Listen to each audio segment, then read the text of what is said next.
السلام عليكم أخي. وعليكم السلام ورحمة الله وبركاته. So, you want me to stay up or? Yeah, sure, no problem. ولا أخيك أو أحمد ياسين. السلام عليكم. Alaikum assalam. So it's on the schedule, yeah? Yes, أخي, it's scheduled. Yesterday, we had the first room on the topic, and it was actually a different subject that was treated. So yesterday we touched on the Dalil Aqli for the Imamah of Imam Musa al-Kazem alayhi salam, and we presented, or I presented, the Sunni view of Imam Musa al-Kazem. So I presented how Sunni scholars actually describe the Imam, how they see him or how they saw him, the major or prominent Sunni scholars, how they view or they viewed Imam Musa al-Kazem. Of course, these are past scholars of Ahlul Sunnah wal Jama'ah. So, inshallah, today I will treat another subject under this topic, and today I'm going to touch on the Nas for Imam Musa al-Kazem, and not only touch on the Nas in the sense of presenting a hadith to prove the Imamah of Imam Musa al-Kazem from our books, but I will go as far as even checking the narrators and what, for example, Sayyid al-Khoi or al-Najashi have actually said about the narrators of the ahadith containing the Nas for the Imamah of Imam Musa ibn Ja'far al-Kazim alayhi salam. And inshallah, tomorrow we would have another room. I will touch on the issue of Ismail alayhi salam. Was he an Imam? Did he die in the lifetime of his father? What are the arguments of the Ismailis?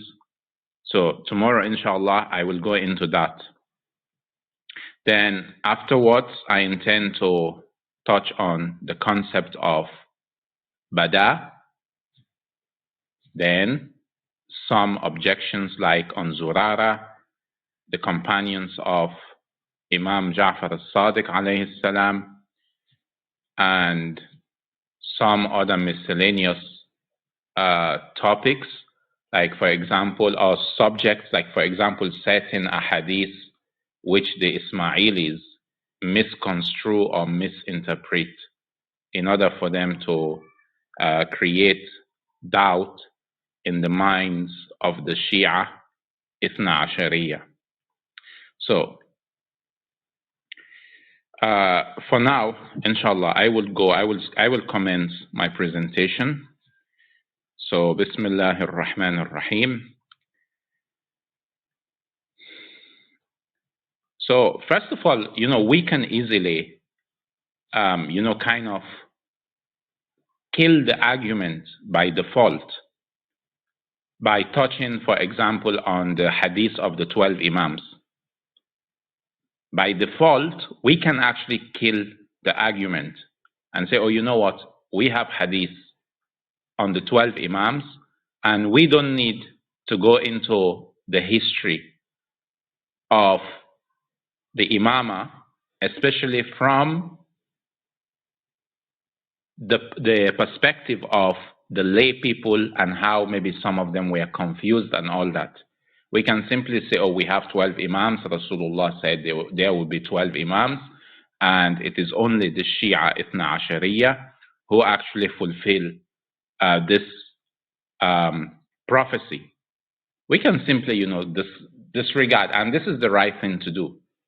Because in the end, even the presence of the ikhtilaf that happened, like for example, with Abdullah al-Aftah, the Fathiyya, the Ismailis, in the end, we don't need the hadith of the 12 Imams to actually prove us or prove us right.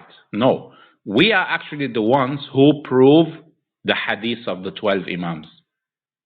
We are the ones who prove this prophecy right. We don't rely on it for it to prove us.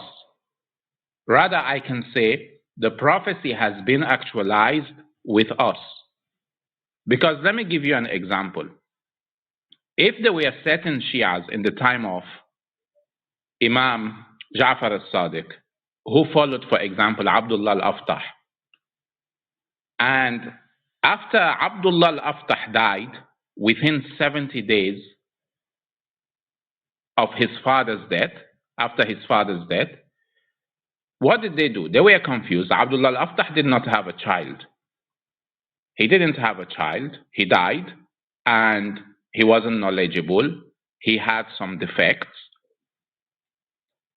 So they were more or less in a state of limbo. They were confused.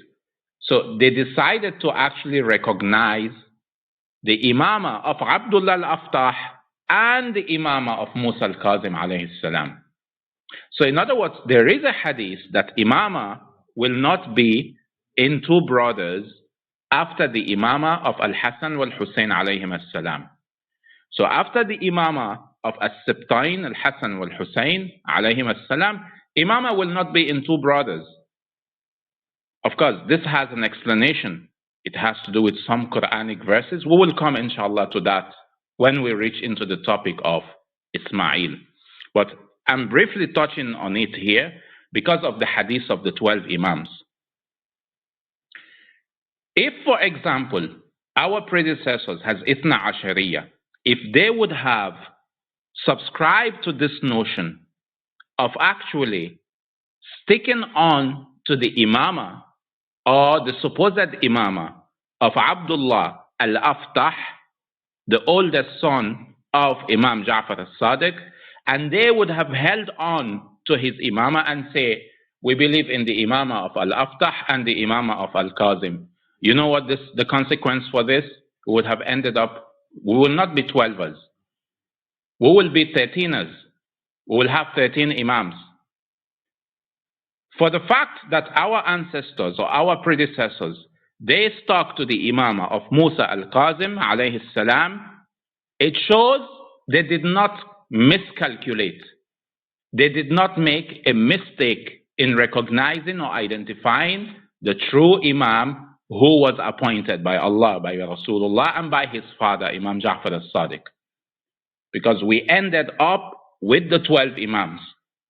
And after Imam al-Askari alayhi salam, something major happened in the sense that the Imam was in ghaiba. And the 12th Imam was witnessed.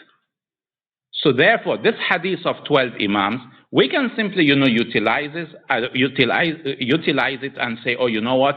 We don't need to go into the issue of, this little sect like Al-Fathiyya, Al-Waqifiyya, Al-Nawusiyya, Al-Ismailiyya, even the Ismailis. We can simply say, we don't need, just discredit all of them. We stick to our position and say we have the hadith of the 12 Imams, whether you like it or not. If you like it, fine. If you don't like it, your problem. We can do this, but we don't do this. Why? Because our opponents, they are not leaving any stone unturned. They are trying to attack us from every angle. Whether it's the Salafis who are actually, bringing up these trivial issues in order to create shubuhat and maybe relying on some Ismaili references which are misrepresentation of the truth, as it will be shown subsequently, especially tomorrow, inshallah. So we would go into the details and we will prove them wrong. That we have the nas, there is no nas for Ismail. there is no nas for Abdullah al-Aftah, and the nas is actually a factor in recognizing the true Imam that Allah subhanahu wa ta'ala has appointed. We go into these details. And like I said, we can simply discredit all this and discard the argument and say we are sticking to the hadith of the 12 Imams. Why? Because the hadith of the 12 Imams, even if you go to the books of the Sunnis, this is there. You cannot come, and tell me, for example, the hadith of the 12 Imams, it's something that the Shias invented. So we can, prove the hadith of the 12 Imams, but I don't want to touch on it here because this topic is entirely dealing with Imam Ja'far al-Sadiq and the aftermath of his martyrdom, of his passing away. I don't want, to go into the issue of hadith al-Thaqalain. Otherwise, hadith al-Thaqalain, the hadith of the 12 Imams, these two hadiths, they actually prove the ghaiba of the 12 Imams.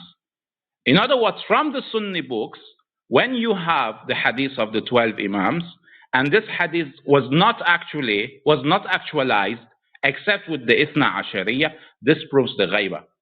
But I'm not going to go into that.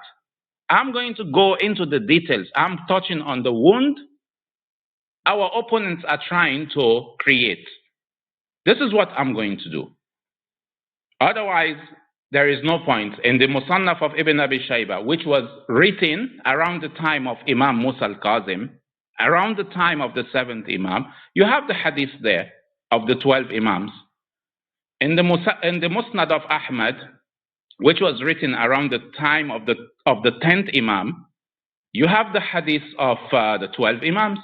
In Bukhari, which was written around the time of Imam Hassan al-Askari, before the ghaiba, you have the hadith of 12 Imams.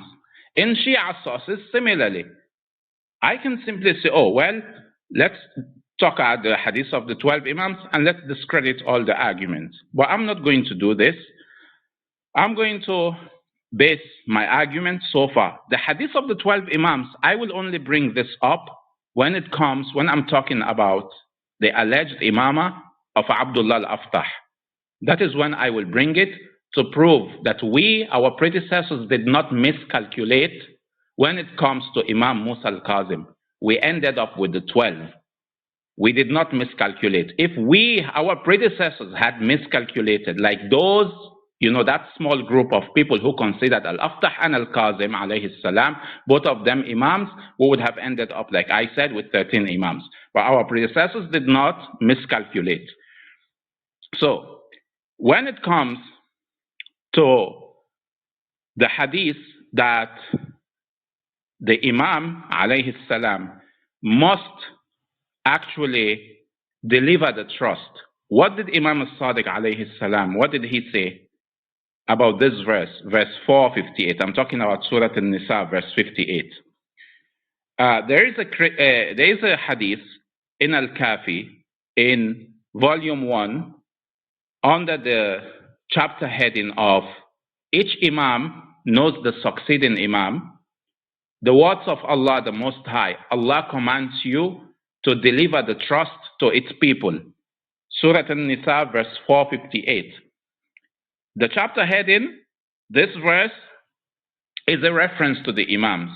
This is hadith number 5. It says, Muhammad ibn Yahya has narrated from Muhammad ibn al-Husayn, from Ibn Mahbub, from Al-A'la ibn Razin, from Abdullah ibn Abi Ya'fur, from Abu Abdullah al-Sadiq alayhi salam, who has said the following: the Imam does not die until he learns who the succeeding Imam would be, and he delivers his will to him. In other words, Imam Sadiq alayhi salam has made this a condition, a criteria, that an Imam will not leave the world until he has actually appointed the succeeding Imam. Like there is nas for Imam Ja'far al-Sadiq from Imam Muhammad al-Baqir, and for every Imam there is nas, we have nas for Imam Musa al-Kazem among the other 12 Imams. Now, if you are following the alleged or supposed Imamah of Abdullah al-Aftah, I need nas. If you want to say it was Ismail who was the Imam, like I said, tomorrow, inshallah, I will touch on the issue of Ismail. If you want to say it was Ismail, I need nas. If you want to say it was Muhammad ibn Ismail, I need nas. I will get to that. But here, we are taking the responsibility to provide the nas for our Imam, alayhi salam.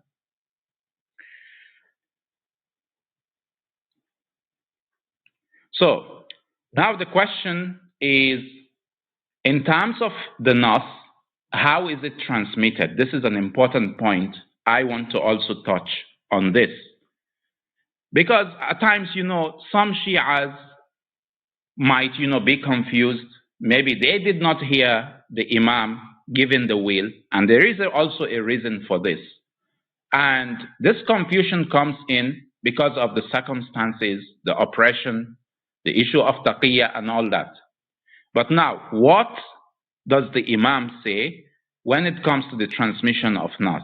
In the sense that how is the nas transmitted from the outgoing Imam to his successor or for his successor?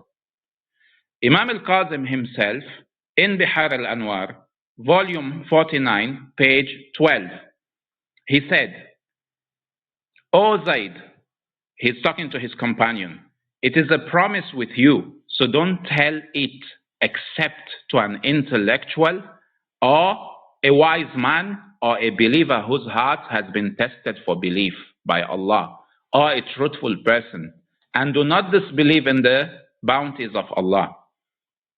So in other words, the nas is not actually, it's not something the Imam, the outgoing Imam, takes a speaker and, he screams, he shouts, or he goes maybe on the radio station or maybe on the TV channel and he'll be like, oh, the sixth Imam has appointed his son, Musa al-Kazem alayhi salam has the success. No, it's not like has the successor. It's not done this way.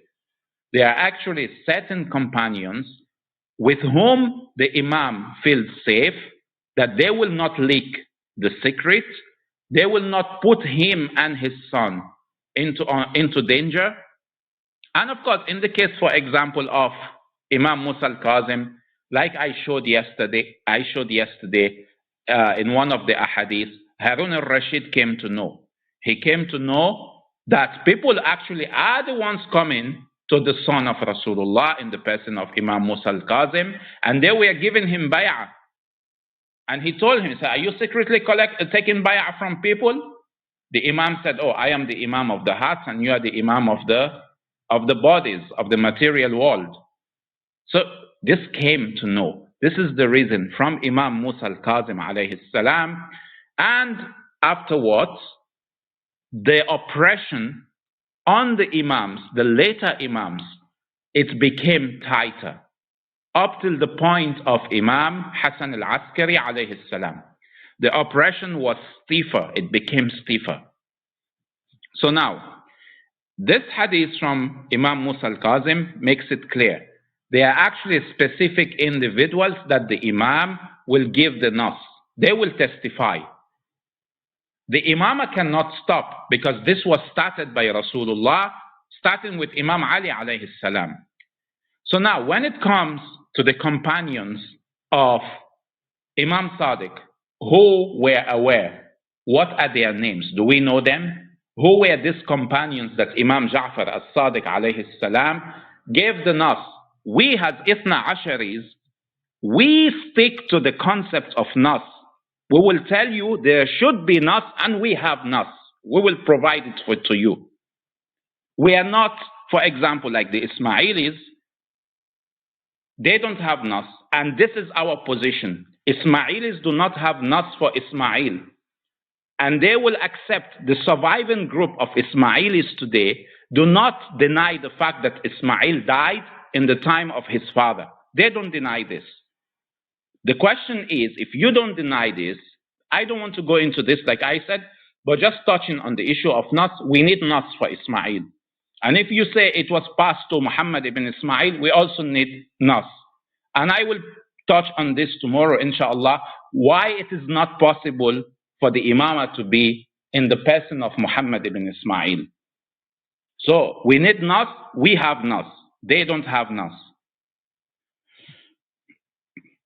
Now, Sheikh al-Mufid, he mentioned in Kitab al-Irshad, volume 2, page 216, he said, regarding the Nas on the Imamah of Imam Kazem alayhi salam from his father, Imam Sadiq alayhi salam, for his son, Imam Abul Hasan Musa alayhi salam, from the chiefs among the companions of Imam Sadiq alayhi salam and his closest entourage and his trustworthy, the righteous jurist, may Allah be pleased with them, Al-Mufaddal ibn Umar al-Ju'fi, Muaz bin Kathir, Abdul Rahman ibn al-Hajjaj, Al-Faid ibn Mukhtar, Yaqub al-Sarraj, Sulaiman ibn Khalid, Safwan al-Jamal, and others whose mention will make this book lengthy. He mentioned 7 from the chieftains of the companions of Imam Ja'far al-Sadiq, who were the ones who actually had the Nas. He gave these names. Now, these names he has given, he's telling you there are more names which he can provide. But these are the main chieftains of the companions, from the companions of Imam Ja'far al-Sadiq, and he mentioned 8. Now, I will start by giving the hadith from Kitab al-Ghaiba under the chapter heading of Ismail ibn Ja'far, hadith number 2. This hadith is from Faid al-Mukhtar. The narrators are all reliable narrators by the standard of Sayyid al-Khu'i. Sahih, it's 100% Sahih. Neither the Salafi, nor the Sunni, nor the Ismaili, nor the Buddhist, nor the Hindu can challenge the authenticity of this hadith. Nobody can come tell us that, oh, Shia's Ithna Asharis, where is the Nas for Musa al-Kazem alayhi salam, and we don't have. No, we do have. And this hadith, by the standard of Sayyid al-Khu'i, it is Sahih. All the narrators, they are reliable narrators, 100%. Nobody can deny this. So, the hadith is very long. I don't know if the brother has pinned it.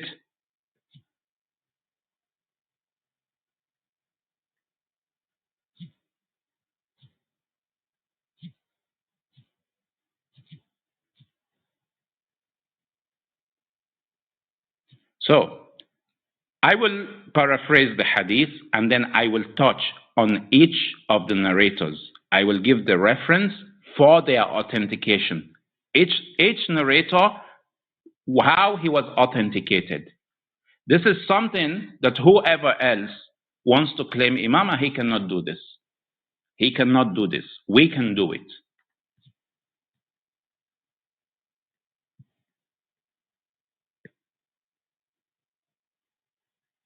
So, to paraphrase the hadith, Imam Sadiq alayhi salam, he revealed to his companion, Faid al-Mukhtar, that Ismail alayhi salam was not to him as he was to his father. Has Ismail alayhi salam demonstrated deficient knowledge in the rulings of Imam Sadiq to a question by a companion. So, in the lifetime of Imam al-Sadiq, a companion is asking about something, and Ismail could not actually answer this properly. So, this is already a deficiency in knowledge. It's already a sign that this person, he is not fit to be the Imam, and Allah took him away. And the same thing also happened to Abdullah al-Aftah. And this is the reason I said yesterday that the Imamah of Imam Musa al-Kazem is the most miraculous among the, I can arguably, of course I'm not saying it's 100%, I'm not stating it as a fact 100%, because this is my own opinion, and I may be wrong, but I believe or I think that the Imamah of Imam Musa al-Kazem in its establishment is the most miraculous Imam among the 12 Imams. Yani, even if you don't want to believe in the Imamah of Imam Ali alayhi salam, the Imamah of Imam Musa al-Kazem ibn Ja'far alayhi salam is the most miraculous. His miracles are recorded in the Sunni books, not even in the Shia books. This is Imam Musa ibn Ja'far. Even in the Sunni books, even Al-Shafi'i, the Sunni Imam, he is telling you that this Imam, he is a source of healing. This is how Al-Shafi'i, he actually described Imam Musa al-Kazem. This is a Sunni person, not a Shi'i person. Tayyib. In this hadith I was mentioning, that is pinned on the Kitab al-Ghaiba, under the chapter heading of Ismaili ibn Ja'far, hadith number 2. So the Imam alayhi salam demonstrated that Ismail was deficient in knowledge, and that Ismail is not to me as I was to my father. He's telling Faid al-Mukhtar. Father, the companion of the Imam, fearing that he would die after the Imam, that he will outlive Imam Ja'far al-Sadiq. This is Faid al-Mukhtar. That he feared that he will die after Imam Sadiq. What did he say to the Imam? He said, I would like to know who would succeed you. He said, I fear that I would die and not know who would succeed you and be the Imam of the time, since the generality of people had the idea that Ismail would be the Imam. This was the issue of Bada, which I will treat inshallah next tomorrow. So they had the idea that Ismail, due to his closeness to his father, and he used to collect even the tax from his followers, just like, for example, Malik ibn Nuwayra was appointed by the Prophet. They had this idea that the closeness of Ismail to Imam Ja'far al-Sadiq, and of course Imam Musa al-Kazem, was more or less like under like a veil, in order not to reveal his presence or his identity. So Ismail was like very close to Imam Ja'far al-Sadiq alayhi salam. So this companion wanted to know, and Imam Sadiq alayhi salam introduced Imam Kazem alayhi salam to be the succeeding Imam. This is a very long hadith, but I want to read it so everybody can understand what I'm saying here, even though it is a bit long. So it says, Muhammad ibn Hammam narrated from Hamid ibn Ziyad from Al-Hasan ibn Muhammad ibn Summa' ibn Samma'a from Ahmad ibn Al-Hasan Al-Maythami from Abu Nujayh Al-Masma'i that Al-Faid bin Al-Mukhtar had said, I said to Abu Abdullah As-Sadiq alayhi salam, what do you say about a piece of land that I take from the ruler and then I hire it and take half or a third or less or more than that from its products? Is that permissible? He said, it is. His son Ismail said, oh father, you have not memorized well. Abu Abdullah As-Sadiq alayhi salam said to his son, have I dealt with such a matter differently? Oh my son, it is for this that I often say to you to keep to me, but you do not. In other words, to learn from me. In other words, Ismail is doubting the ruling. He's having doubt. Now, a Sunni might tell me, for example, that how is the son of your Imam doubting his father who is a ma'soom? Well, Umar ibn al-Khattab doubted the Prophet who was ma'soom. And so what? He is having doubt. He doesn't understand in the case of Ismail because he's not paying attention to his father. But in the case of your Khalifa, it's not even a matter of not paying attention. It's a matter of suspicion. when he told Rasulullah at Hudaybiyah, are you truly the messenger of God, or are you truly the prophet of God, whichever terminology he used, this was a matter of discrediting the nubuwwah of Rasulullah. This was what Umar ibn al-Khattab was doing. But here in the case of Ismail, it's a matter of doubt, in the sense that he doesn't have the knowledge and he doesn't understand the ruling that Imam Sadiq alayhi salam is given. Anyway, the hadith goes on. "O my son, it is for this that I often say to you to keep to me, but you do not." Ismail got up and left. This is Al-Faid now speaking. He said, "I said, may I die for you." He's speaking to Imam Sadiq. "No blame is on Ismail if you're going to inform him of everything before your death, to be the Imam after you," in brackets. This is the translation that I'm reading. "As you have been informed of everything by your father." He said, Imam Sadiq said, "O Faid, Ismail to me is not as I have been to my father." In other words, in reference to the succession, Imamah. Faid said, "May I die for you. May I be your ransom. I have never doubted that he will be the Imam after you." What does this hadith establish? That the companions, the Sahaba of Imam Sadiq, based on observation, they think Ismail should be the Imam or would be the Imam. And this guy, this companion of Imam Sadiq, he's testifying here that he never doubted that, we never doubted, that Ismail would succeed you.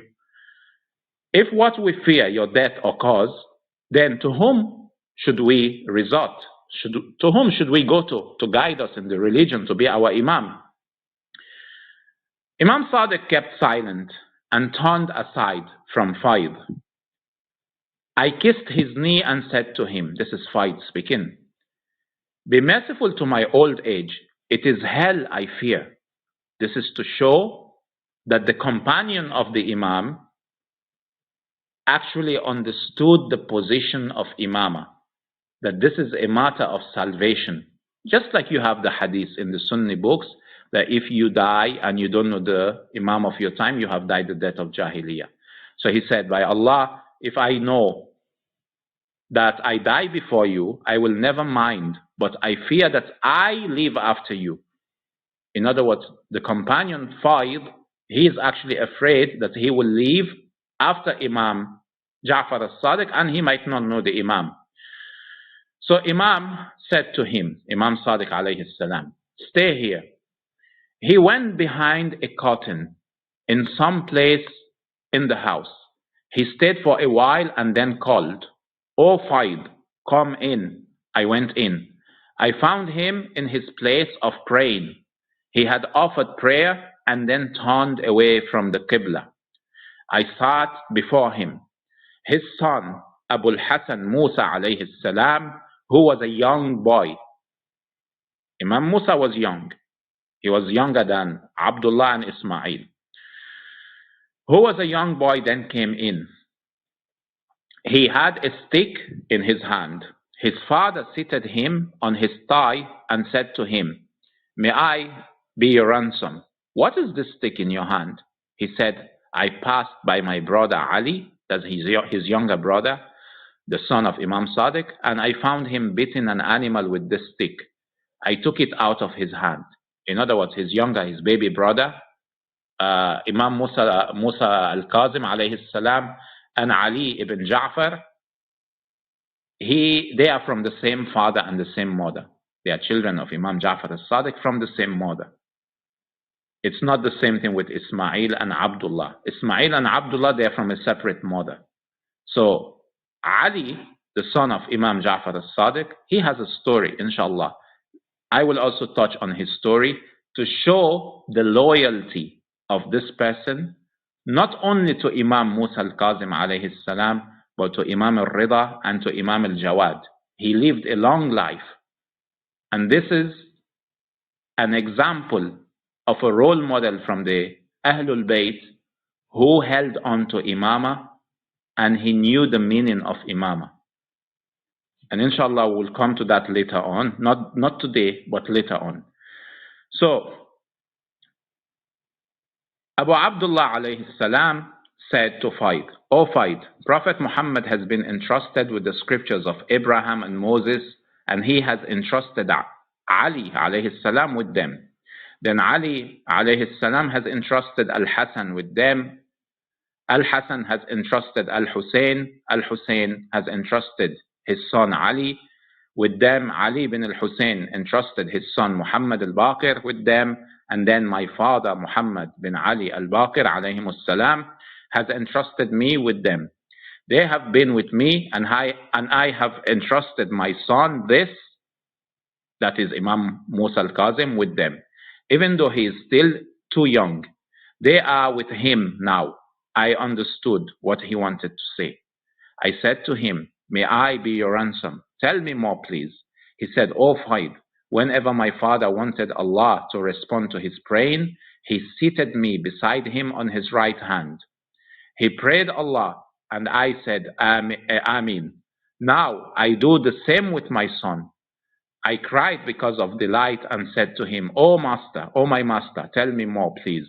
He said, when my father traveled and I was with him, I approached my sumpter near to his. If he felt sleepy, to put my arm under his head for a mile or two until he somehow took his need of sleep. Now my son, this does the same to me. I said, tell me more, please. May I be your ransom? He said, O Faid, I see in this son has Jacob, has Prophet Jacob alayhi salam has seen in his son Prophet Yusuf alayhi salam. I said, tell me more, please. What does this mean? He will be imprisoned. Imam Musa al-Kazem alayhi salam, he's the only Imam that suffered in the jail several times, like Yusuf alayhi salam. He said, tell me more, please, O my master. He said, he's your man, the Imam after me, whom you have asked about. Get up and confess his right. I got up and kissed his hand and head. I prayed Allah to protect him. Abu Abdullah as-Sadiq alayhi salam said, in the first time I was not permitted to inform you. I said, may I narrate this from you? Faid is asking the Imam. The Imam is saying, before I wasn't permitted, I wasn't supposed to inform you. There's a time for everything. Now I have narrated to you this. So, in other words, so the companion is asking Imam Sadiq that may I narrate this from you? Is it permissible for me to, spread this? He said, yes, you may narrate it to your wife and children and to your companions. My wife and children were with me, and of my companions was Yunus ibn Dabiyan. When I told them of that, they praised Allah too much. Yunus said, by Allah, I shall not be satisfied until I hear this from him himself. Yunus is saying, I must go to the Imam and hear this by myself. So he left hastily. I followed after him. When I arrived at the door, I heard Abu Abdullah as-Sadiq alayhi salam saying to Yunus, it is as Faid has told you. What this means? Normally when our Imams alayhim salam, they want to respond to the questions of their companions, they don't wait for the companion to start. They know what this person is coming to ask for. So Imam Sadiq alayhi salam, he is giving the answer to Yunus before Yunus opened his mouth to ask. He's telling him, yeah, what Faid told you, this is correct. And this is one of the miracles of the Imams, which not one Imam, several Imams, many Imams, all the Imams, reported throughout from one generation to another in our books. People may actually wonder, like the Shias, like, why are you crazy? Like, why do you hold on to this Imams? Like, what is the secret? These companions, the Imams did not live in a vacuum. They didn't live maybe in outer space. No, they are living among people. And repeatedly, people have actually reported about this. That these people, this is what they do. Before we ask them the question, they already know what we are asking them, what we are about to ask them. They are giving us the answers. This is what they Ahlul Bayt, alayhimus salam, the Imams, they have shown to their companions. And this is the reason people stick to them. This is the reason when there was no persecution in the time, or less persecution, I wouldn't say no persecution, less persecution in the time of Imam al-Baqir alayhi salam, in the time of Imam Ja'far al-Sadiq, maybe towards the beginning of the Imamah of Imam Musa al-Kazem, when there was, a little bit of respite, you see the teachings of these Imams were spreading, people were coming closer, the Shias were becoming more in number, then the oppression became worse, the knowledge was stifled, the spread was stifled. But the point is, these Imams actually showed to people what the people received and were impressed with. Like, for example, I want to ask you a question, you already give me the answer. Like, this is not someone who is ordinary. This is someone that has something in him. This is somebody that has something in him, and he's showing it to his companions. And this is not by coincidence. This is not, an isolated incident. No, it's continuous. Imam after Imam, generation to generation. Tayyib. So he told Yunus, it is what Faid has told you. Keep silent and accept that from him. Yunus said, I listen and obey. I came in. Abu Abdullah as-Sadiq said to me, O Faid, make him your companion. I said, I have done. So this is the first hadith which I have read. Now, the authentication. I will demonstrate the authentication for this. The first narrator, Muhammad ibn Hammam, from Mu'jam Rijal al-Ahadith or al-Hadith by Sayyid al-Khou'i, volume 15, page 244.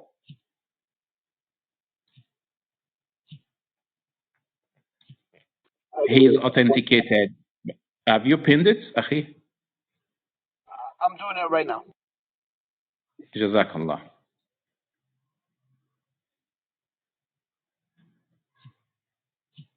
So if you check this link, this is from Shia online library, volume 15, page 244. Mu'jam Rijal al-Hadith by Sayyid al-Khou'i. Muhammad bin Abu Bakr Hammam. His authentication is found there. It's a long analysis that the Sayyid have given, but he's authentic. He's authenticated. In other words, he's a reliable narrator.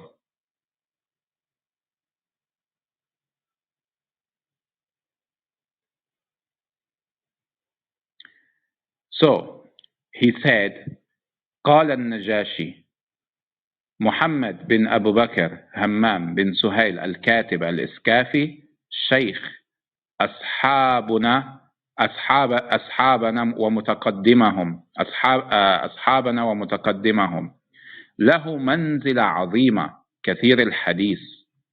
He's saying Muhammad bin Abi Bakr Hammam bin Suhail al-Katib al-Iskafi, he has a very high rank.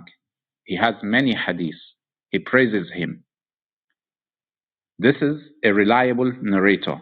Now we move to the second narrator. This is Hamid ibn Ziyad from, again, Mu'jam Rijal al-Hadith by Sayyid al-Khou'i from ShiaOnlineLibrary.com, volume 7, page 302. He's reliable. Al-Hasan ibn Muhammad ibn al-Samma'a from Mu'jam Rijal al-Hadith by Sayyid al-Khou'i, volume 6, page 115, reliable. He said, authenticated by Najashi, even though he was a Waqifi, which further makes our position, stronger. This is a Waqifi narrating the hadith, the Nas for the Imamah of Imam Musa al-Kazem alayhi salam.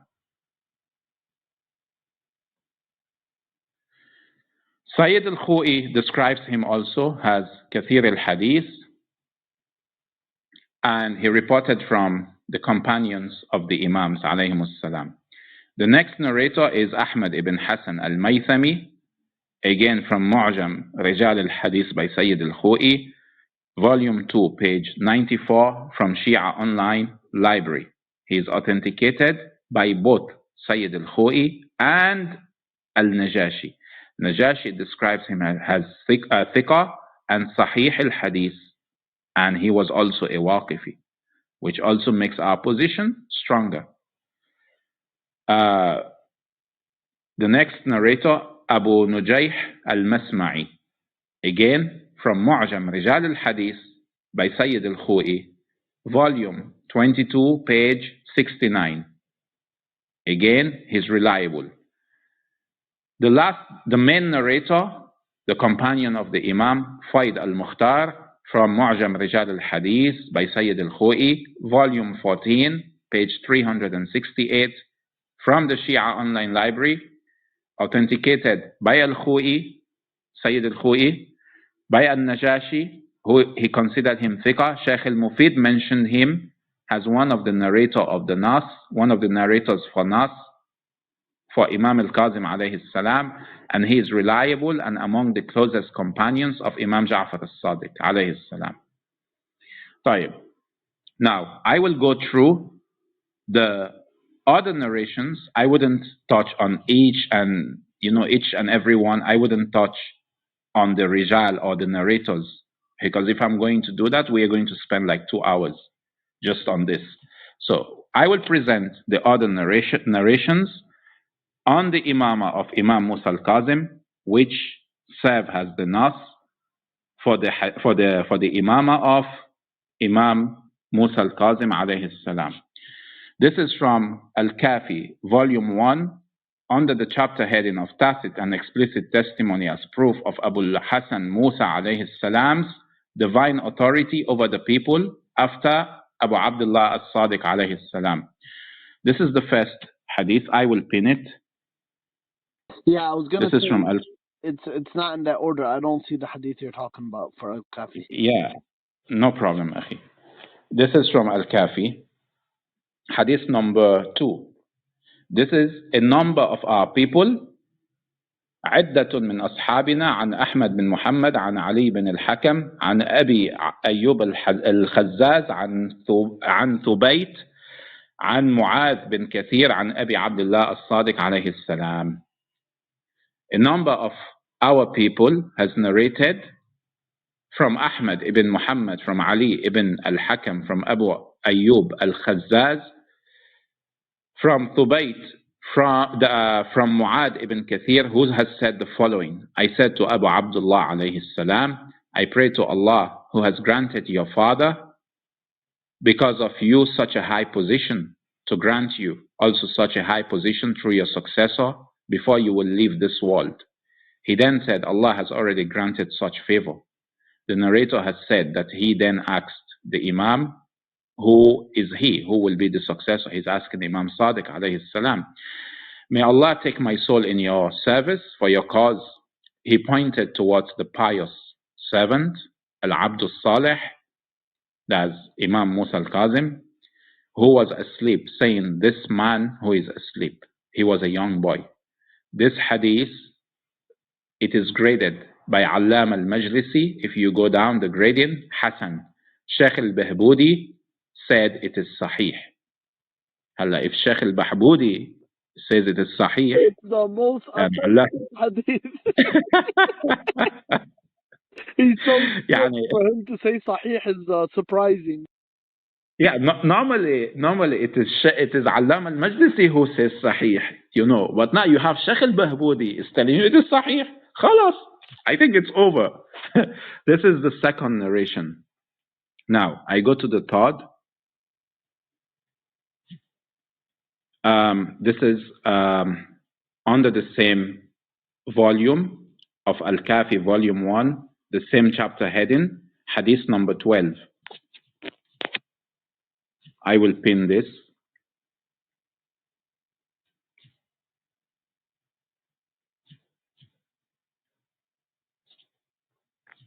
This is the third hadith. Ahmad ibn Idris has narrated from Muhammad ibn Abdul Jabbar, from Safwan, from Ibn Muskan, from Sulaiman ibn Khalid, who has said the following: Abu Abdullah one day called Abu al-Hasan alayhi salam or alayhim as-salam while we were in his presence and said to us, "You must take hold of this man. He by Allah will be your master after me." Sahih by Allam al-Majlisi and Sahih by Sheikh al-Bahbudi. This is another Sahih. This is double Sahih, not one Sahih, not graded only by one. Double Sahih. Tayyib. Under the same chapter heading of Kitab al-Kafi al-Sharif, this is Hadith number 9. This is the fourth.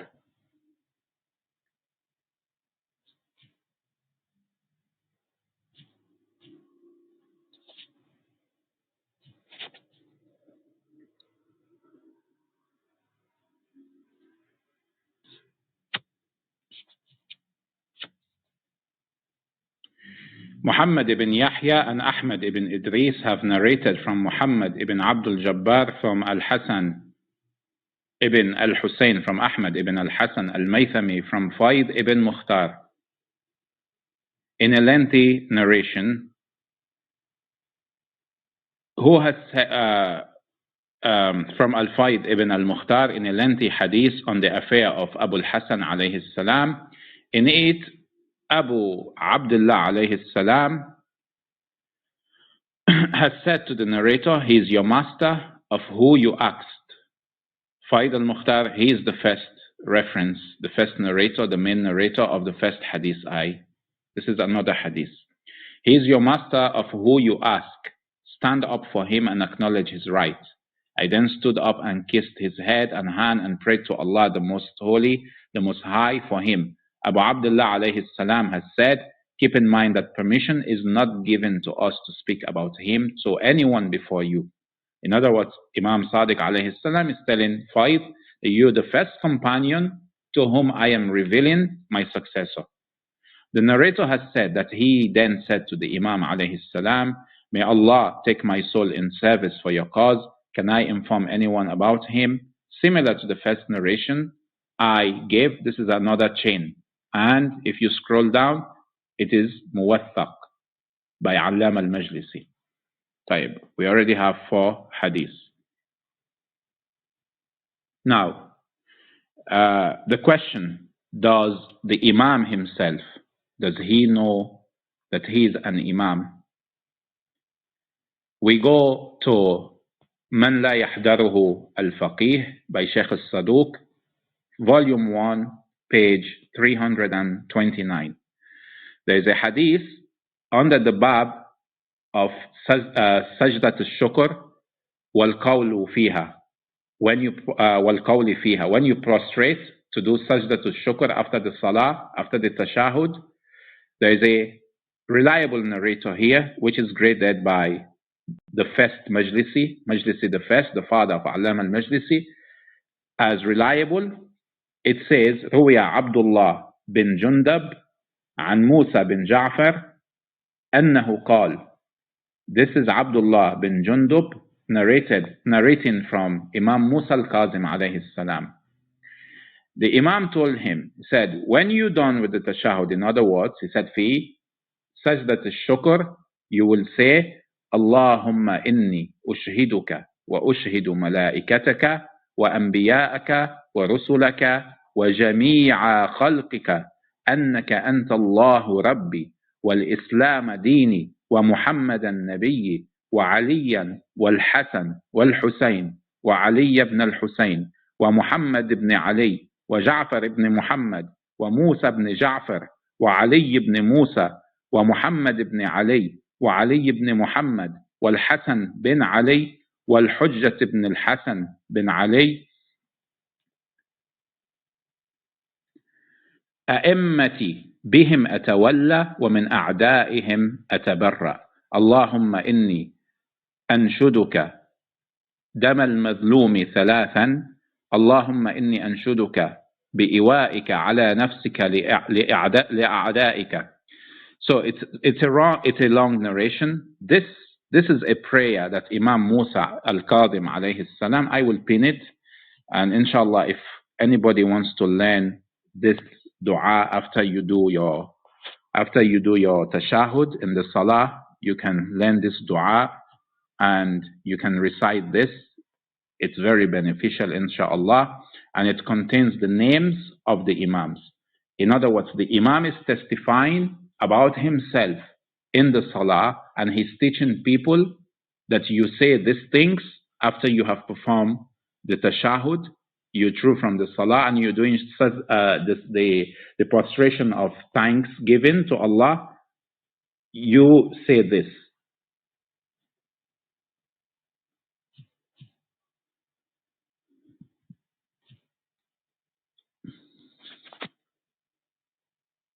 So now there is actually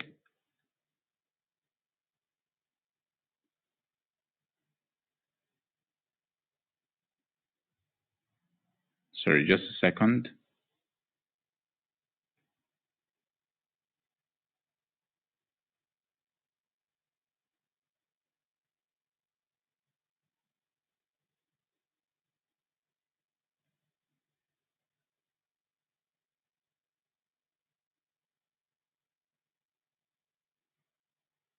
There is a book by a Sunni scholar. His name is Ibn Sabbagh al-Maliki. The name of the book is Al-Fusul al-Muhimma fi Ma'rifat al-A'imma. In this Sunni book of this alim, and he lived in the 8th century after Hijrah in Mecca. So he mentioned the nas for Imam Musa al-Kazem alayhi salam. And I will pin this from his book.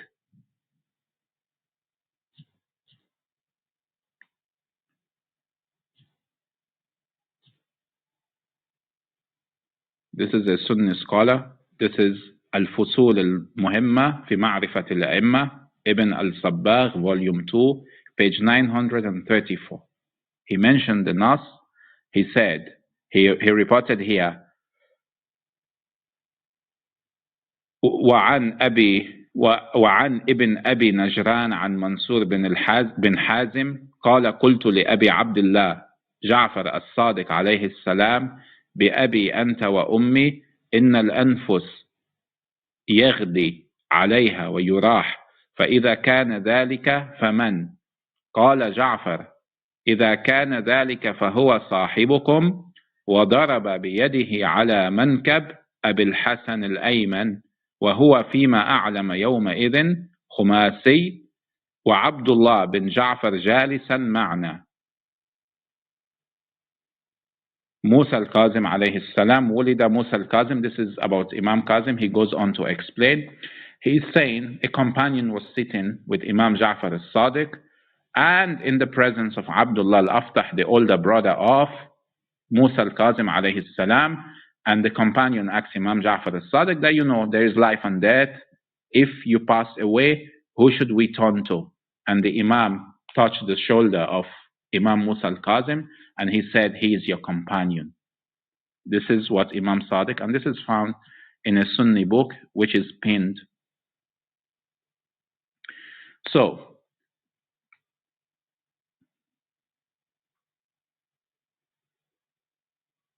now, after Imam al-Sadiq alayhi salam, there is actually something very interesting that we need to actually ponder upon. Imam Sadiq alayhi salam, he did not make a will to one person. And of course, this can be pointed out as the reason why some of the Shias were actually confused, or they were in doubt. But of course, this was not something strange, because the companions of Imam Sadiq alayhi salam, they understood the meaning of the wasiyyah of Imam Ja'far al-Sadiq. It is narrated that Imam Sadiq alayhi salam, he made his wasiyyah, his will, to 5 people, not to one person. It is narrated from Abu Ayyub al-Khawzi that he said Abu Ja'far al-Mansur al-Dawaniqi summoned me in the middle of the night. When I came to him, I found him seated on the throne, and a candle was burning before him, and there was a letter in his hand. When I greeted him, he passed the letter to me while weeping and saying, "This is the letter of Muhammad bin Sulaiman, which has informed us that Ja'far ibn Muhammad has passed away." That is, Imam Ja'far al-Sadiq alayhi salam has passed away. And he said it thrice. Indeed, we belong to Allah, and to Him we shall return. Where will a like of Ja'far come into being? After that, he said, "Write." I wrote the heading, and he continued. That's Abu Ja'far al-Mansur al-Dawaniqi. He is telling Abu Ayyub to write. He said, "Write." I wrote the heading, and he continued. Write that if he has appointed anyone in particular as his successor, you must put him to death. Yani don't waste time, kill him. If Imam Sadiq alayhi salam, he has actually left a successor, kill him. You must put him to death. Reply him that Imam Ja'far as-Sadiq has willed in favor of 5 persons. So he replied that Imam Ja'far as-Sadiq, he willed to 5 persons. One of the people that Imam Sadiq willed to was Abu Ja'far al-Mansur al-Dawaniqi himself, the caliph. He made him one of his executors of the will. After Muhammad ibn Sulaiman, his 2 sons, Abdullah and Musa, and his wife, Hamida, that's the mother of Imam Musa al-Kazem. So he willed to Abu Ja'far, he willed to Muhammad ibn Sulaiman. I believe he was the governor of Medina, if I'm not mistaken. His 2 sons, Abdullah, who was older, and Musa alayhi salam, and the mother of Musa alayhi salam, Hamida alayhi salam. When Abu Ja'far al-Mansur had this, he remarked, it is not possible to eliminate them. You know, you can kill 1 person, but to kill 5 people, it becomes kind of like a massacre. So the caliph was kind of retracting, you know, that this is not possible. We can't carry out this plan.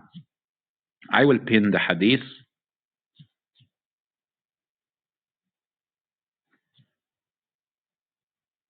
This is from Kitab al-Ghaiba.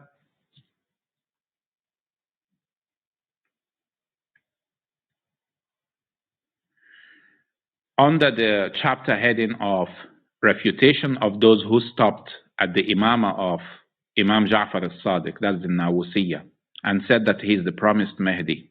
So you can read the hadith, but I have already summarized it.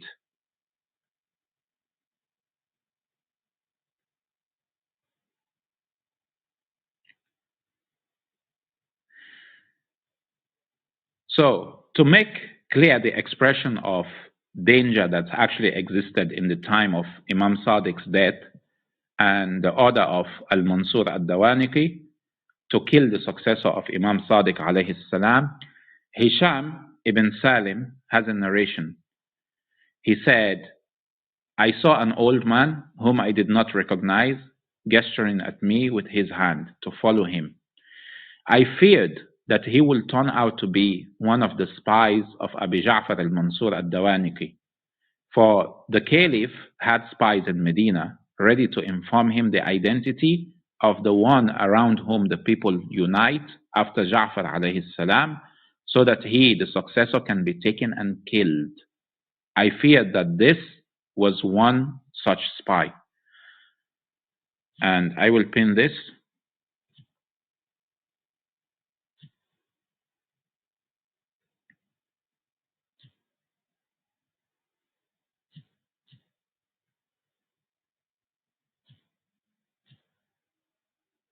This is from Mu'jam al-Ahadith al-Mu'tabara under Hisham bin Salim, hadith number 2. So now, how can somebody who is actually living in the time of Imam reports how, sorry, I'm reading something on the room chat. AP says, report how after the death of Musa al-Kazem alayhi salam, his son Ali al-Rida debated with some people and explained to them that the Shia followers of Imam, AP, if you're in the audience, I know this is from your Ismaili website. This is one of the lies that is presented. Inshallah, I will get to that. And I don't want to be offensive, you know, but when I actually deal on this, it will be very embarrassing. Very, very embarrassing. It shows that the person, he is either consciously lying and attributing falsehood to the hadith, or the person does not understand maybe Arabic and he's using Google Translator or Google Translate. So it's not like I haven't seen this. I have seen this. So you don't have to worry. You don't have to worry. And the issue of, you said the earliest 12 authors confirm Ismail's designation, we will get to that if this claim is actually true. This is on the Ismaili Nas's website. And this is not true either. It's Al-Nawbakhti. Al-Nawbakhti did not confirm Ismail's appointment. I have, like, even on my browser, while speaking to you now, I have the book opened. I have the book of Al-Nawbakhti open in front of me. He never said what you are attributing to him. So this is Al-Firaq, Firaq al-Shia by Hassan bin Musa Al-Nawbakhti. Volume 1, page, there's only one volume, page 68. If you like, I will pin it for you. He never said what the Ismaili authors of the website claim. But I don't want to go into, I don't want to beat the gun. Today's presentation is just for the Nas, only for the Nas on the Imamah of Imam Musa al-Kazem. The arguments from the Ismaili website about, you know, Ismail and whether there is Nas, listen, my friend, if there is actually Nas for Ismail, you should be able to produce it. You cannot produce it because there is no Nas.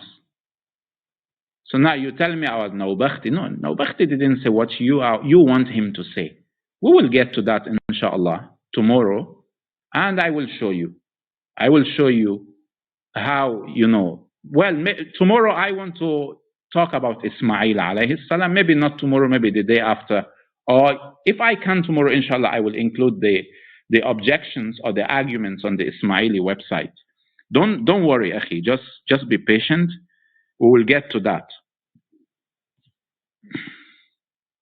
So now, how did the people actually interpret the will of Imam Ja'far al-Sadiq? How did he will to 5 people? Why would the Imam will to 5 people?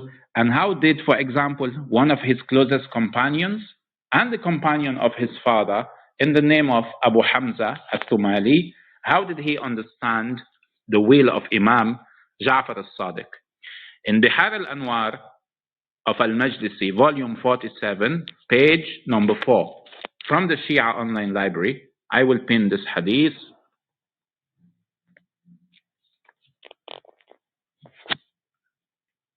So that we understand how this companion of the Imam, he understood the will of Imam Ja'far al-Sadiq alayhi salam.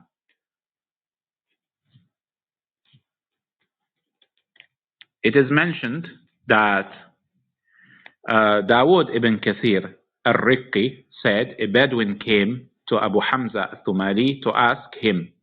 He said, has Imam Ja'far al-Sadiq alayhi salam passed away? Abu Hamza was struck with grief, and he said, the Imam has passed away. When he regained consciousness, he was asked, did he will to anyone? Abu Hamza said yes, that he willed to his son Abdullah, his son Musa, and Abi Ja'far and Mansur.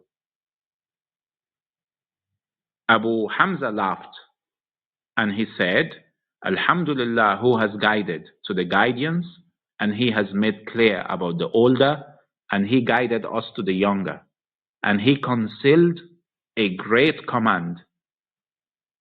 In other words, Abu Hamza understands that the inclusion of the caliph and his governor in the will was more or less, to camouflage or to cover up for the safety of the Imam. Abu Hamza understood this. Then he goes on to separate Abdullah from Imam Musa al-Kazim. He said he willed to his son Abdullah and Musa and Abi Ja'far. So Abu Hamza laughed and he said, Alhamdulillah, who has guided us to the guidance. He has made clear about the older. What does this mean? Abdullah was a murji. He was misguided, he was defective, and he was ignorant. And inshallah, when I am talking, there will be a day for Abdullah whereby I will touch on Abdullah al-Aftah and who he was and how he behaved and everything. So Abu Hamza here said that Alhamdulillah, who has made clear about the older. We know about the older, and he has guided us to the younger. So the defect of the older is known. So Imam alayhi salam, Imam al-Sadiq, putting the name of Musa al-Kazim alayhi salam in the will makes it clear that this is the Imam. It cannot be the caliph, the tyrant of the Banu Abbas. No, it has to be one of the two sons. And they know what Abdullah is, so it has to be Musa al-Kazim. And of course, Ismail was dead. And I'm sure our Ismaili friends don't disagree with this. At least the surviving sect or sects of the Ismailis today, they don't deny that Ismail alayhi salam, he died in the time of Imam Ja'far al-Sadiq alayhi salam. Now, the previous sects that have gone, two previous sects that have extinct, they believe Ismail did not die. But the surviving sect of the Ismailis, the surviving sect from the sect that believed Ismail died and the Imamah went to his son Muhammad, we don't have disagreement with them on this issue. So in this will of Imam Ja'far al-Sadiq, there is no name of Ismail here. The will is not written for Ismail. There is no will from Imam Sadiq for Ismail. So this is from Bihar al-Anwar, volume 47, page 4, from the Shia online library of Abu Hamza al-Thumali, explaining the will of Imam Sadiq. This will is also found in Manaqib ibn Shar Ashub, the historian, volume 3, page 434, in the Shia online library. So now, let's come to the question. The divisions that occurred after the death of Imam Sadiq alayhi salam, and the disagreements, or let's say, confusion among lay people. How do we explain this? I can explain it in line with the Quran. There is no better book to explain this than what we find in the Holy Quran. From the Holy Quran itself, we see precedence, we see wisdom. In verse 11, 118, Allah said, and if your Lord had willed, He could have made mankind one community, but they will not cease to differ. Like today, for example, we have the alamat of the zuhur. Some people might say, if, there was a prophecy or there was a hadith about 12 imams, the Shias, they shouldn't differ. No, not necessarily. Not necessarily that everybody knew this. And by the way, oftentimes when the confusion happens, and what is actually considered to be firaq al-Shia, or the Shia factions, or the supposed Shia sects, by definition, these were not actual sects. These were actually small groups of people who may not necessarily have the information that others had, or they are cut off by geography, or they are under certain circumstances. They did not have the knowledge, and therefore they had confusion, they had doubts. And their existence, their doubt, their position and view was actually momentary. In other words, it was a matter of time before they are given the evidence and they join the main body. For example, the followers of Abdullah al-Aftah. For example, the Waqifites, the Waqifiyya. This was a momentary phenomenon that was corrected by time. So, if you go into the history books, like, oh, you know, the Shia sect. No, it's not Shia sect. Because this was not, they did not even, some of them did not even last for up to a year or months. So how do we classify a sect? How do we define a sect? What is a sect? This is a question we need, you know, to answer in order to revise even the history. Are we going to say these were actual sects? I don't agree, honestly. I wouldn't agree with this. So, in the Quran, in verse 548, and we have revealed to you, O Muhammad, the book, in truth, confirming that which preceded it of the scripture, and as a criterion over it. So judge between them by what Allah has revealed, and do not follow their inclinations away from what has come to you of truth. To each of you, we prescribed a law and a method. Had Allah willed, He would have made you one nation. But He intended to test you in what He has given you. So race to all that is good. To Allah is your return altogether, and He will then inform you concerning that which you used to defer. This is 548. Again in 635, the same theme. There will be differences. People will have ikhtilaf. This is the nature of the creation. This is the nature of mankind. If Allah wanted to make us all one religion, one community, He could have done it. He would have done it. Again, we read 635. And if their evasion is difficult for you, then if you're able to seek a tunnel into the earth or a stairway into the sky to bring them a sign, then do so. But if Allah had willed, He would have united them upon guidance. So never be of the ignorant. Holy Quran 10:99, Surah Yunus 10, verse 99. And had your Lord willed, those on earth would have believed, all of them entirely. Then, O Muhammad, will you compel the people in order that they become believers? So, if, for example, a Buddhist or a Hindu was to claim that he cannot become a monotheist or a Muslim or maybe a Jew or a Christian, he cannot follow an Abrahamic religion, because the Abrahamic religions, they do not even agree on who are the true prophets from among the descendants of Ibrahim alayhi salam. You know, in the Holy Quran, Allah made Ibrahim an Imam, and from his descendants who are not oppressors. And also in Surah Al-Ankabut, Allah has said He has placed Nubuwwah and the book in Ibrahim and his descendants. Now, the Christians, the Muslims, and the Jews, do they agree on the same prophets? In the end, we go to the Bible and say, oh, you know what?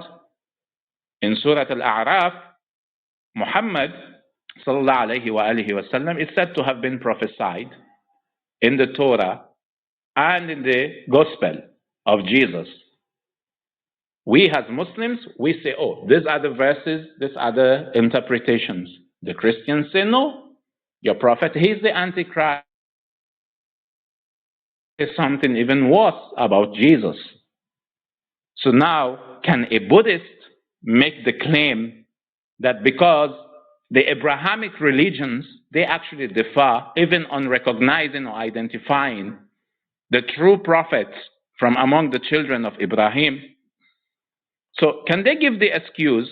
Will it even be considered a good excuse or rightful reason to disapprove of the concept of prophethood, or the prophethood of Isa alayhi salam and the Prophet Muhammad sallallahu alayhi wa alihi, and to reject both of them, or to reject all the Abrahamic prophets? Because you as a Sunni, for you to make such an objection, you cannot, be using your fingers to cover your eyes. You can't do this. Because difference in religion is all over the place. It didn't start with the 12 Imams. And in the case of the 12 Imams, each Imam had his own ghadir. And each Imam had his own saqifa. Let's not forget this. The way the Prophet Muhammad passed away, and before he passed away, he had his own ghadir for Imam Ali. And those people had their saqifa. In the same way, they are people, human beings. They also witnessed the ghadir or the appointment of a succeeding Imam among the 12. And at times there's saqifa, people who were disobedient or rebellious against the succeeding Imam. It happens all the time. After the death of the Prophet, the Sunnis, and if you go to the Sunni books, they will tell you, that the Arabs apostatized after the Prophet. They left Islam.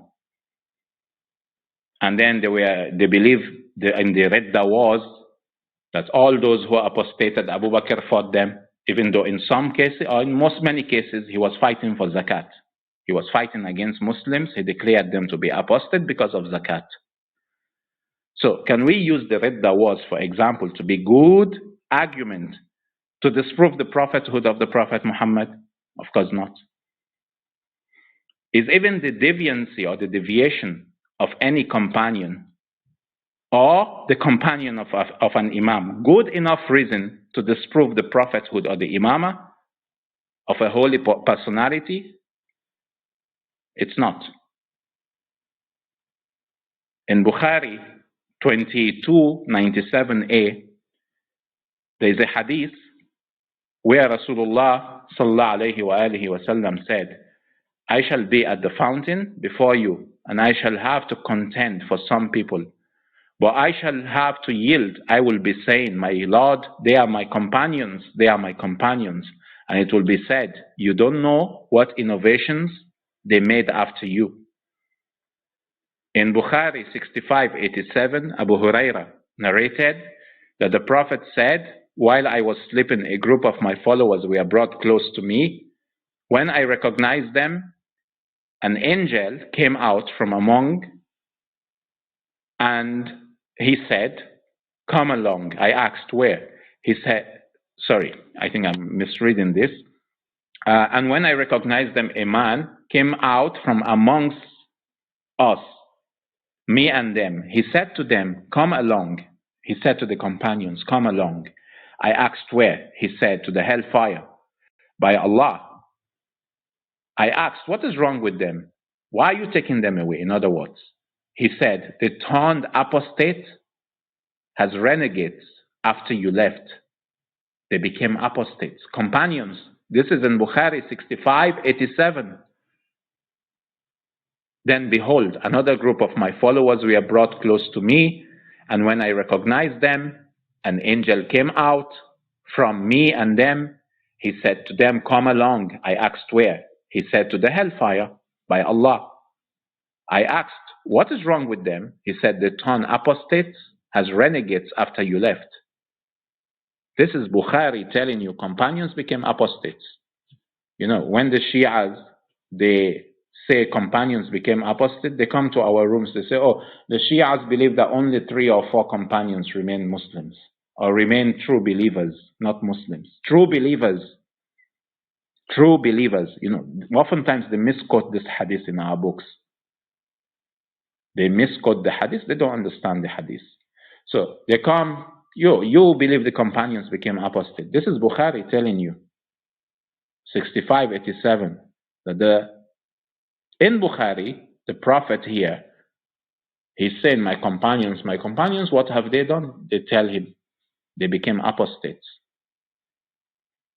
So the Prophet said, I did not see any one of them escaping except a few who were like camels without a shepherd.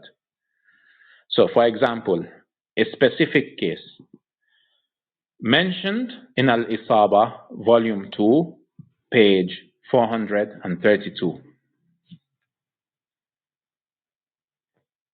Person number 2759, about Rubay'a ibn Umayyah ibn Khalaf. He was a companion.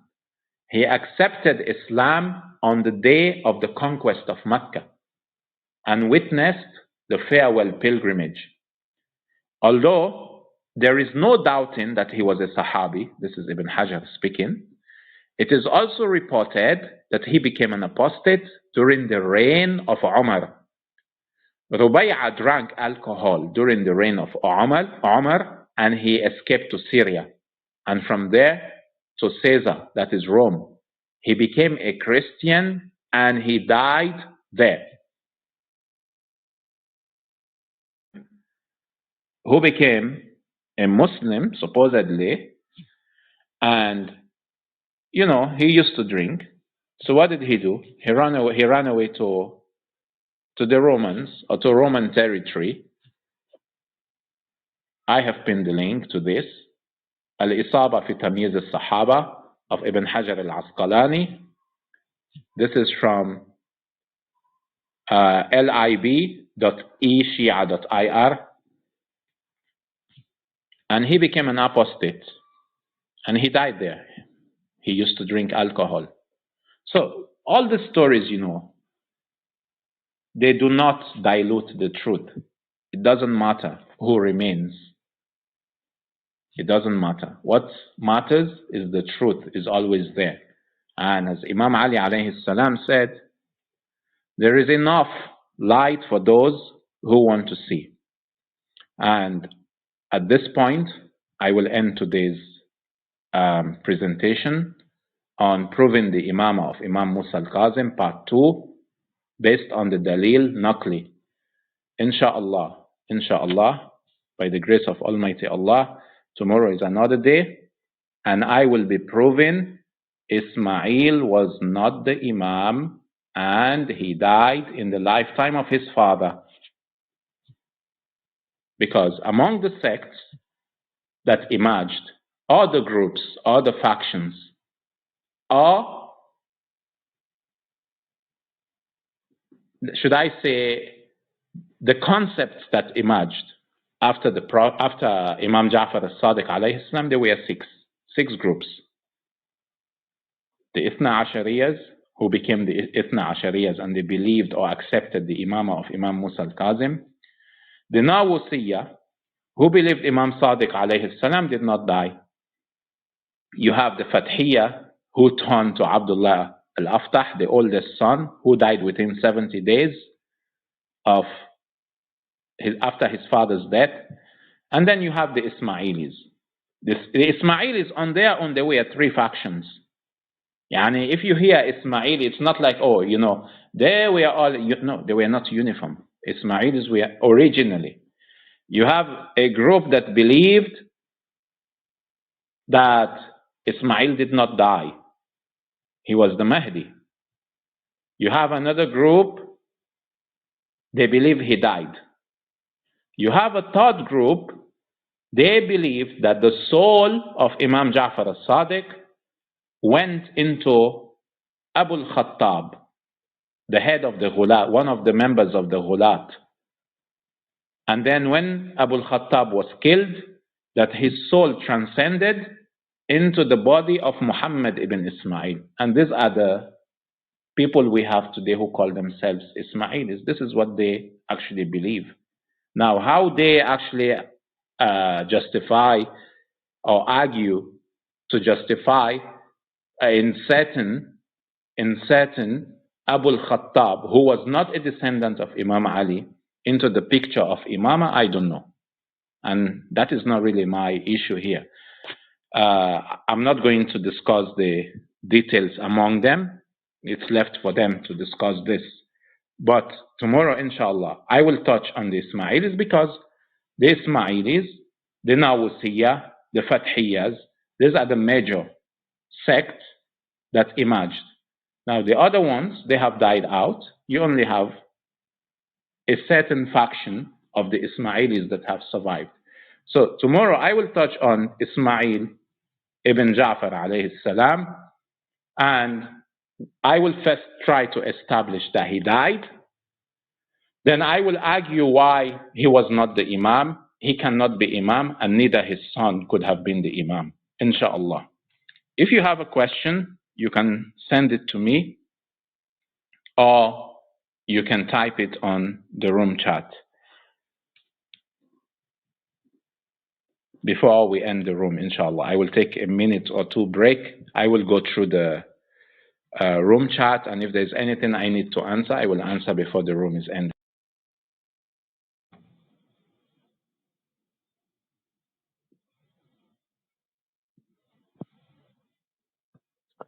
May I add 2 quick points? Sure, أخي, تفضل. One of the books,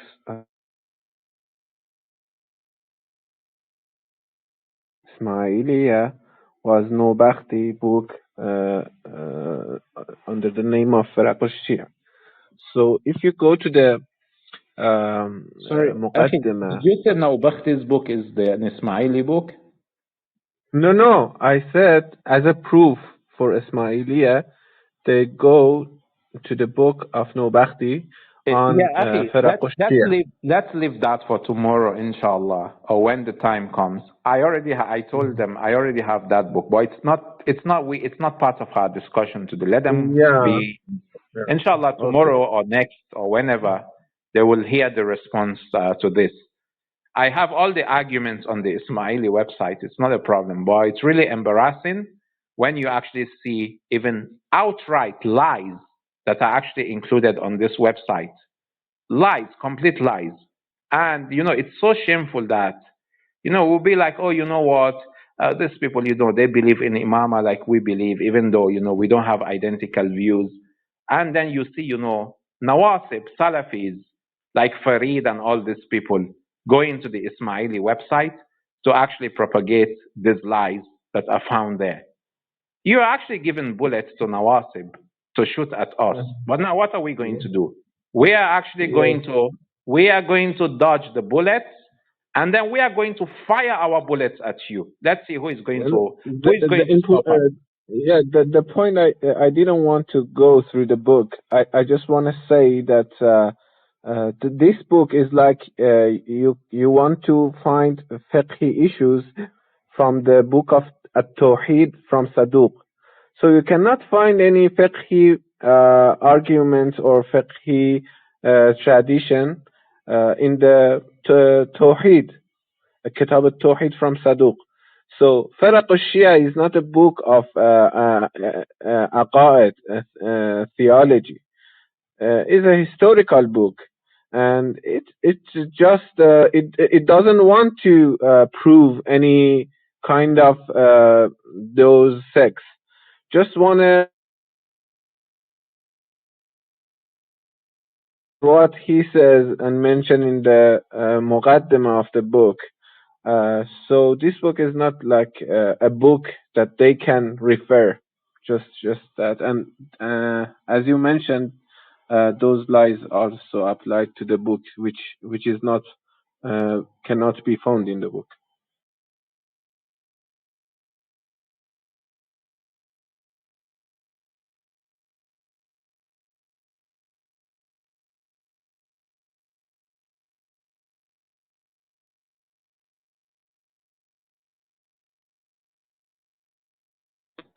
Inshallah, I saw the comment of Sulaik about Ismail, Well, the Ismailis today do not deny that Ismail died.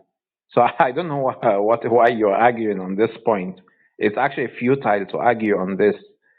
And if you say he did not die, then we can deny the death of anybody. I can simply say even my great-grandfather is still alive. I can just deny everything. We can simply deny that nobody dies. Everybody is alive, hiding somewhere. This goes against our senses. It goes against our existence. And not only that, Ismail died and his father carried out a unique procedure, or he actually performed some rituals whereby he made it known that he was dead. He made it known that he was dead. He tried to prove the death of his son repeatedly to his closest companions. And you're talking here of a span of 10 years. Between the death of Ismail and the death of Ja'far al-Sadiq alayhi salam is 10 years. Ismail died 10 years before his father. So what kind of denial is this? If not, some misled people making such claims in the past, we wouldn't, even be talking about this. But anyway, inshallah, tomorrow when we touch on Ismail, all this, will be substantiated with the evidence that he died and what Imam Sadiq did, what he said, and how he established the death or proved the death to his companions. There were witnesses. He didn't even need to prove it because there were witnesses to this repeatedly. So inshallah, tomorrow is another day. And if there is no more comments, we would actually end the room. Taqiyya does not apply to hiding the death before 10 years. Even if, it was taqiyya at the last moment, we should at least, have something, maybe a will or an indication or something. But there was none. And Ismailis who exist today believe, the Imamah went to Abu al-Khattab, and then from Abu al-Khattab to Muhammad ibn Ismail. All these claims, they need proofs, and the proofs are actually non-existent. You need to prove them, and they are non-existent. And of course, I'm not going to go, for example, into even the arguments surrounding whether your supposed Imam currently, whether he's even a descendant of the Prophet. I'm not going to go into that because this is not the scope of my discussion. My discussion is not about Agha Khanis or Boraz or whichever firak or factions of Ismailis exist. No, this is not what I am. I'm not debating here Ismailism or your beliefs. I am simply touching on the Imamah of Imam Musa al-Kazem, and by extension, it is actually incumbent upon me due to the historical circumstances and what happened for me to touch on Ismail alayhi salam. So I'm not going into your beliefs. I'm not attacking your beliefs. I'm simply trying to establish the historical facts and the circumstances that were actually prevailing. And it is incumbent to actually touch on Ismail, his death, and why he couldn't have been the Imam. Now, whether you believe he was, or how, or what your beliefs are, or how your beliefs evolved, this is a different topic entirely. I would only touch on this if you want to debate me. Who is on guidance? Is it you or us? Then I can say, let's touch on your beliefs, on your form of Imamah, your current Imam, and all that. But that is not the scope of my discussion. It doesn't concern me. I am simply dealing on the Imamah of Imam Musa al-Kazem because he is my Imam. So I have to establish his Imamah. The way you have the courage to have a website and to actually try to prove, using lies, by the way, that Ismail was an Imam, alayhi salam, I also have the right to prove that Imam Musa al-Kazem, he's the Imam.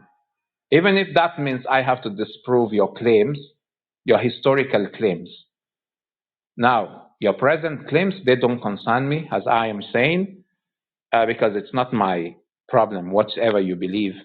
If you want to believe that the Sharia is cancelled, you don't need to pray, instead of facing Makkah, you face Portugal, this is not my problem. My problem is to establish the Imamah of Imam al-Kazem, which I am doing for the second day, inshallah, and for the third day, and for as long as it takes. And if it means I will touch on things that concern you historically, I will do that. So that's all I want to clarify.